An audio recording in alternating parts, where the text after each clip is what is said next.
Lasagna. If you want some more, come back, all right? Good. Got some garlic bread and cookies. No problem, man. What's your name? Joshua. Joshua. Fadi. Fadi. Fadi. Yeah. Yeah.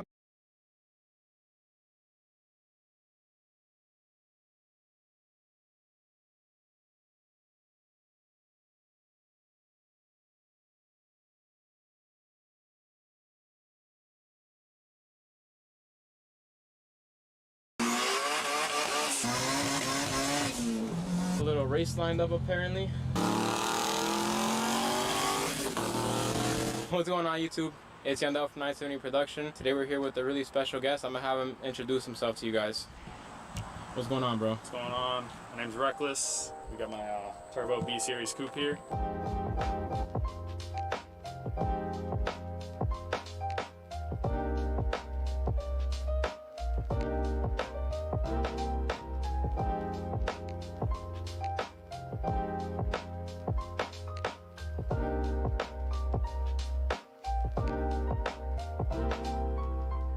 You want to tell me a little bit about the car?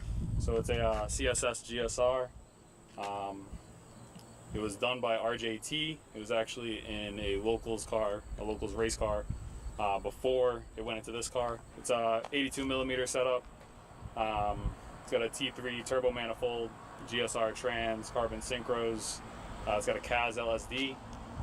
For fueling, we got the 1050 injectors, AM fuel rail, fuel pressure regulator, AM 340 pump.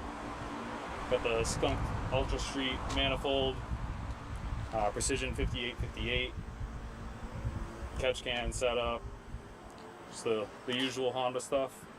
Go around the car, I got RPF ones all around. Got the 225 50 15 ET Street R's on the front, 205 50 15 Toyo R Triple Eights on the rear. It's got full Megan front suspension, so lower control arms, extended ball joint, inner and outer tie rods.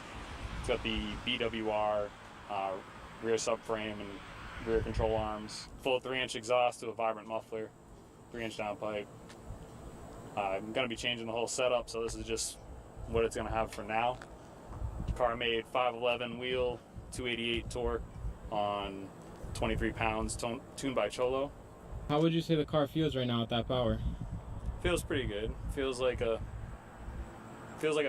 if you were to compare it into a heavier car, it would feel like a 600-700 horsepower Mustang, so it pulls pretty decent. Word.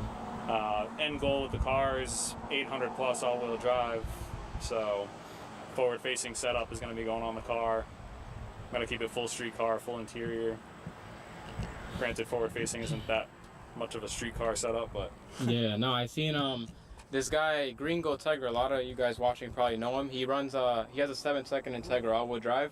He runs the forward-facing turbo setup on the street. He's B series as well, and everybody's always like, "Oh, you never get rocks in there." But I always wondered the same thing, but I guess not, because these guys are running their cars with just like a simple little filter. I mean, if you think about it, a huge rock's not gonna get in there anyway. Maybe like little stuff, but yeah, even you could run those turbo guards. Just Yeah. don't run the one that's like super tight mesh. Just run one because those rob a lot of power. Oh, really? Yeah. That would make sense. Yeah. You can run like they got like a little hex setup basically, which will stop big stuff from going in, but not the little stuff. Yeah. No, I've seen those. My brother and my cousin, we run those on our budget build cars. Yeah. Yeah. You want to talk a little bit about your Instagram and your biking stuff? A little bit about your past? I mean, I come from racing bikes. I've always had cars, but as far as Instagram, bike stuff always done better. I guess people like to watch if you have like more of a risk of dying, I guess. Literally, So bro. higher risk. So I did a lot of racing on the highway and stuff. 40 rolls to 200 miles an hour, mainly half mile. Traveled all up and down the East Coast. I had a ZX10 single front rotor, no rear brakes, full carbon, carbon tank with a fuel cell setup, stock motor. Would do like 2.9s, 60 to 130 on pump 93. Yeah, I raced bikes for like 5 years, so. Yeah, I don't know much about bikes, but all I had to hear was 2.9, 60 to 130. A car that goes, a car that goes 7 on pump, That was on pump 93. Yeah. That's On ridiculous. MR12, it'd probably go a little bit faster, but I never really dragged it on MR12. Hmm. Honestly, I ran the bike on 93 even against other bikes on MR, because my bike ran well enough that I never really had to put it on MR. I put it on MR to race like 2 people, and that's only because they had a crazy weight advantage on me. I'm like 200 pounds, where I was racing dudes that were like 140. So. Yeah. Oh yeah, let's check out the interior real quick on this thing. We can go around your side if you want. Nothing crazy. Some 8th Gen SI seats. Shifter, S2K steering wheel. I took the carpet out. I was gonna dry ice the sound deadening and stuff out next, paint the floors. Oh yeah? So. The S2K wheel looks good from there for sure. Yeah. You got the 360 cam on this thing too? What do you be doing with that? Yeah. Stuff in Mexico. Stuff in Mexico. Yeah. But yeah, speaking of Mexico, I think we should go for a ride along on this thing.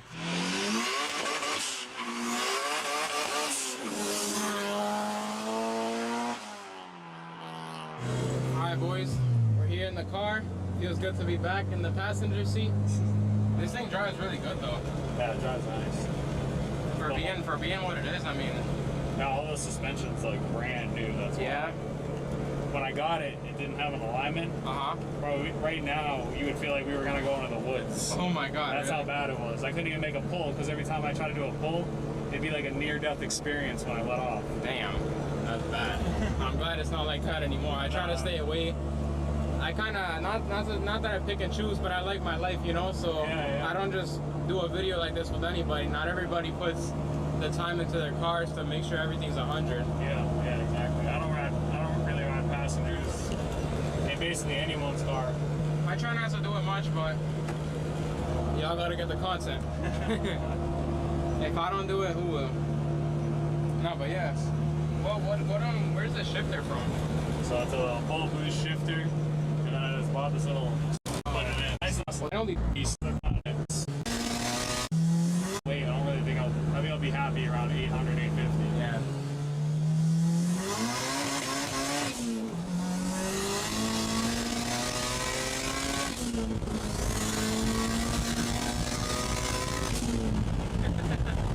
Woo! Feels pretty good. On seat pop down. The seat's gonna handle the power. Oh yeah. I love B-Series cars and how they sound. Yeah, so much more like violent. Yeah. That's good. I love this. Awesome. Bro, when that wastegate opens up, bro, oh my god. Gotta make some noise. Oh yeah. Your wastegate dumps to the The B-Series are a family of inline 4-cylinder double overhead cam automotive engines introduced by Honda in 1988 and were produced for 12 years. The Honda B-Series is arguably one of the greatest naturally aspirated 4-cylinder engines ever created and is still popular to modify today. They were known for their bulletproof reliability and high revving nature, with the ability to make up to 116 horsepower per litre of displacement from factory. When released, they were immediately recognised for their potential and made famous by shops such as Spoon and Mugen. These engines were the choice of street racers on the Kanjo Loop in Japan. At the same time, Honda was producing the D-Series, which were primarily single overhead cam engines designed for more economical applications. The B-Series were a performance option featuring dual overhead cams, along with the first application of Honda's VTEC system, available in some models. VTEC meaning variable valve timing and electronic lift control. VTEC was operated by an electronic solenoid mounted on the head of the engine that would allow pressurized oil to lock in position a secondary camshaft profile with increased lift and duration to allow more air into the engine. This would take place anywhere between 4,500 and 6,500 RPM. To identify a Honda B-Series engine, the letter B is normally followed by 2 numbers to designate the displacement of the engine. Another letter indicating an order of generations, A, B, C, etc. And in the US spec engines, another number such as 1, 2, 3. The Japanese spec engines are normally designated with a 4-character alphanumeric designation. These engines were made in 1.6 litre B16A, B16A2, B16B, which was in the Type R, B16A1, 2, 3,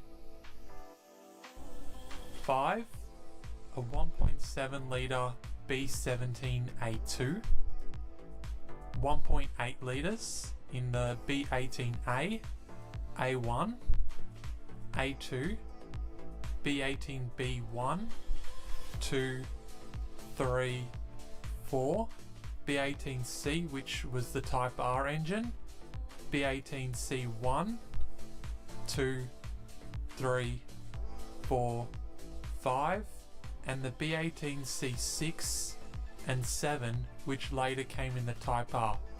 And to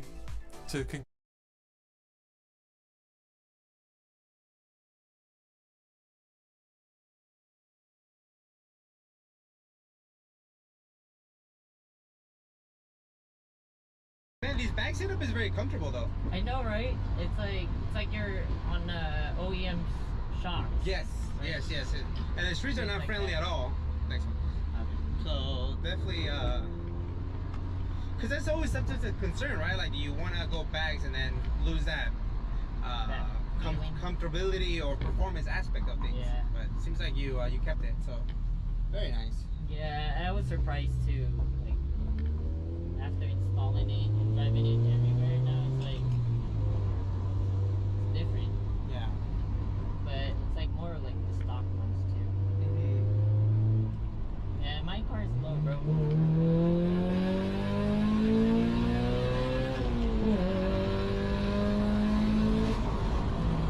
Nah, that does not feel slow, man. Low. It doesn't feel slow.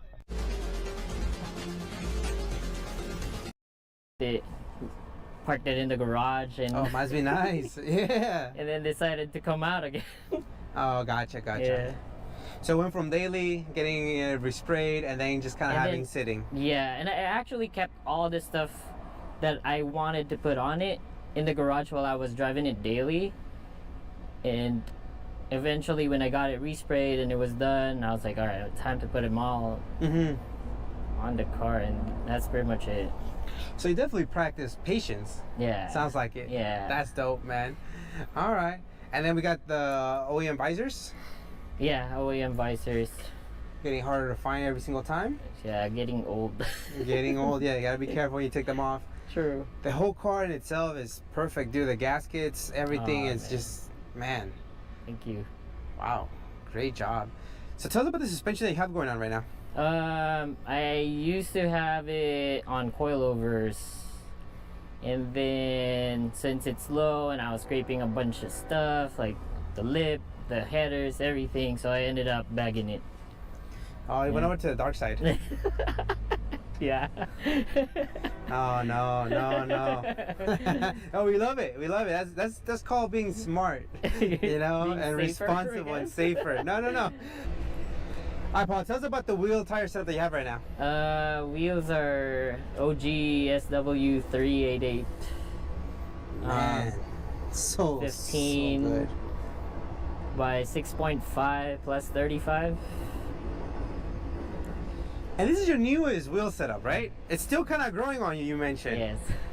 Oh no, man! I'm telling you, once you put these wheels, it's game over. There's nothing else that's gonna satisfy you as much as this. I hope so. Nah, this is great.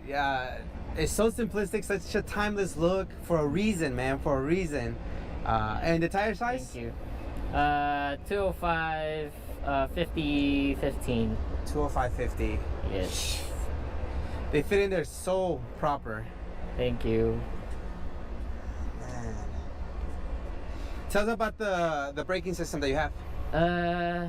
I just got the spoon calipers, and then the Mini Cooper rotors, the front, and then I just extended the lugs. Oh, okay. So I can use spacers, because these wheels doesn't really clear the brake, the caliper. the gotcha. caliper, yeah. But in when putting the spacer on, it gave you that perfect fitment. And yeah, nailed it, dude. I mean, Thank you. Shoot. The car's so clean on the outside. Let's see what the inside got going on. If you don't mind opening up the door. Just the Type R seats. Wow. That's pretty much it. And then the upholstery, I switched it to blue. I like that. Good job on that. So even the seats on the back. You took it to a shop, I'm assuming? Yeah. Man, they did it. Take it out maybe once every week or something, and just take it to work one day a week. Yeah. Just to keep it going. 25-year-old car. So things are getting more scarce. And Definitely. Alrighty now. Out of all the Hondas, you want the 6th generation Civic? You are a hype beast. But behind all the hype, there is some truth, and it is a really good car. And even though a lot of them are riced out, you can still find a nice one for a pretty penny. And today I am going to tell you what to look for in the ones that are left that don't have a Type R badge.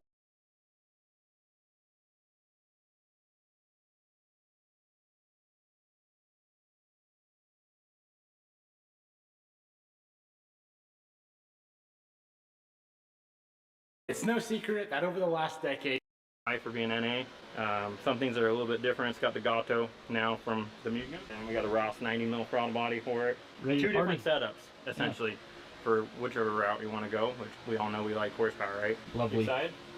Stoked. Well, it's nice the last car was pretty much I wouldn't say a finished product, but an end product, right? Yeah. Whereas this one is in pieces, and you have longer gears in the 07 and up.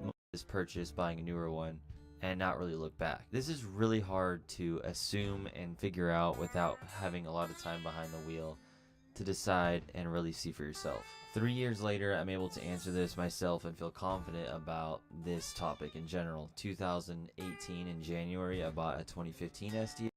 These older ones feel much more nimble. Some of that has to do with seating position, visibility, but simply put, the older ones have a more unique driving experience that a lot of people are not used to.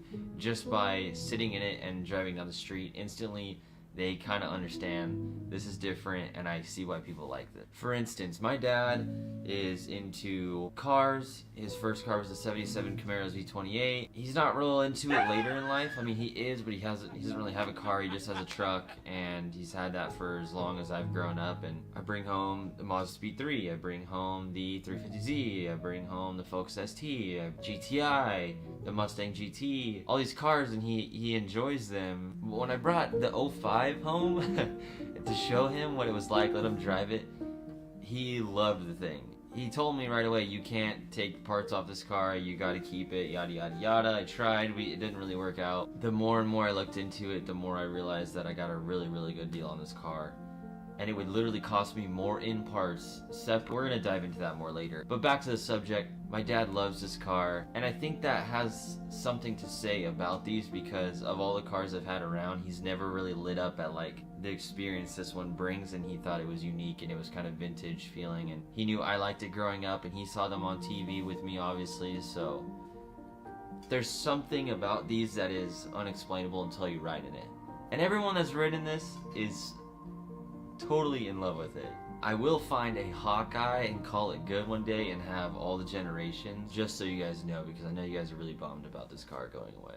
If I could go back in time, I wouldn't change my decision because of my situation. I had just moved here. I was just making enough money to afford something like this. I had a daily driver that I needed, which this was my only car. I didn't really know much about working on cars yet, especially compared to today. So if something went wrong, I would not have been mentally prepared, or vehically, or financially prepared to come up with a solution to have a vehicle to get to and from work every day. If I were the person I am today and have a second car and have time to work on it, have the knowledge to get it done, maybe I can't do it all myself, but I know how to do a lot of it, I know what to get, and I've experienced it, I would definitely go back and buy the 05 first and then just be done, or 06, 07, just that body style. What I also could have done, which would probably have been a better, for sure better option, I just was scared of learning how to work on these, is I should have bought a daily driver Honda Accord for a couple grand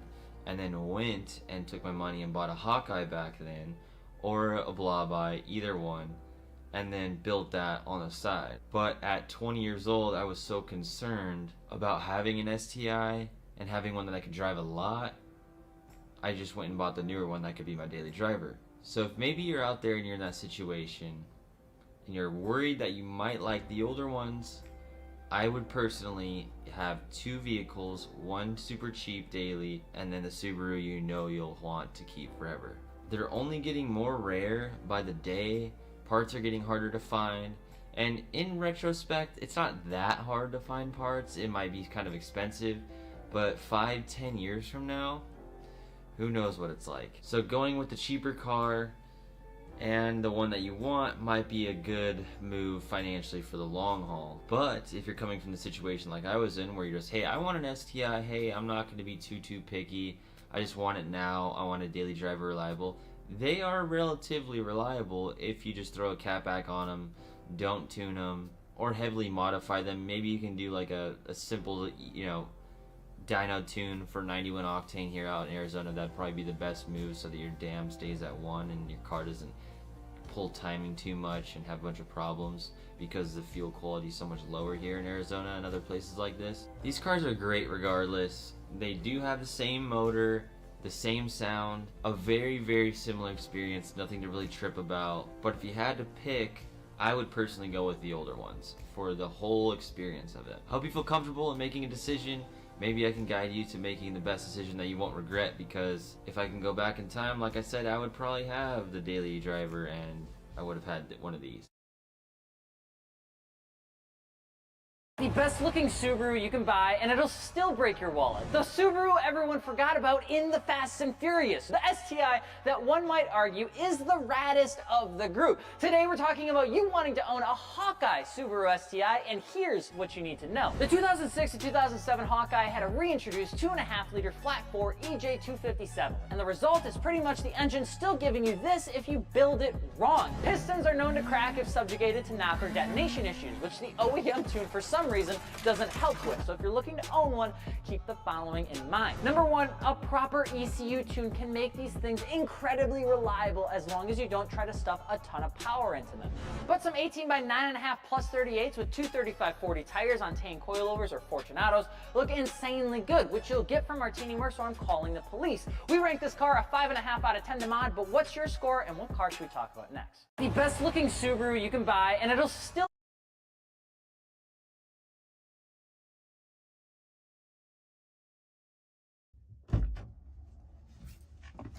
What's up, guys? Welcome back to the vlog. So today it's windy, it's a little too cold to fix the convertible top on the 350Z. That was going to be my original how-to video, but instead let's do a 5 reasons why I love my STI, 5 reasons why I don't, and if you're looking to buy one, here's what you should know. So the first real reason I love this car for many purposes is my driver controlled center diff. So in the middle I have a button to where I can put my lock on, and then I can change the power, which this very bottom one changes it to 30% power in the front, 70% in the rear, and then I believe this one is the other way around. I'm not exactly sure. I usually only use locked and full, but so I love that, especially during the wintertime, because when it's snowing a lot, this is my daily snow drivers in the super. Next, so you can see misting out. I'm going to show you guys one on the outside as well. But so this does come with a factory intercooler sprayer. So when you are at the track, ripping canyon roads, whatever, and it's hot out and you want to help get some cooler, more dense air through the intercooler, you hit the intercooler sprayer, it soaks the top of the intercooler, then you can get the airflow, cools down the air, helps make it a little bit more dense, gives you more power, helps with all that stuff drastically. Fill it in the back. It's, like I said, it's all one system, good to go from factory. Let me show you the outside.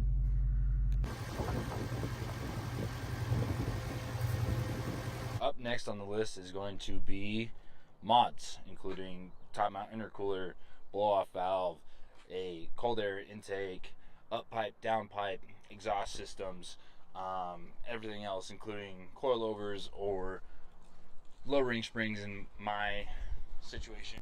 All of these mods was done in my driveway. They are all super simple, but that also leads me to the first negative of owning a Subaru, and that's when something goes wrong inside the motor.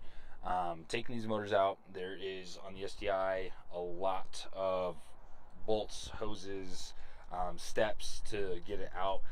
If you do it a lot, you can do it quickly. If you don't know what you're doing, it can be very difficult. So anything when it comes to head gaskets, valve covers, bottom of the block, the motor has to come out. So if you don't know how to remove a motor, or you don't feel comfortable, it's going to be a lot of money if you do end up blowing head gaskets or have valve cover issues, you know, timing issues. These cars are expensive, and they are notorious for head gaskets if they aren't treated properly. When it comes to the operating temps, if they overheat, little stuff like that. And you know, constant oil changes helps, you know, when you keep that preventative maintenance going. But they are notorious for having these issues.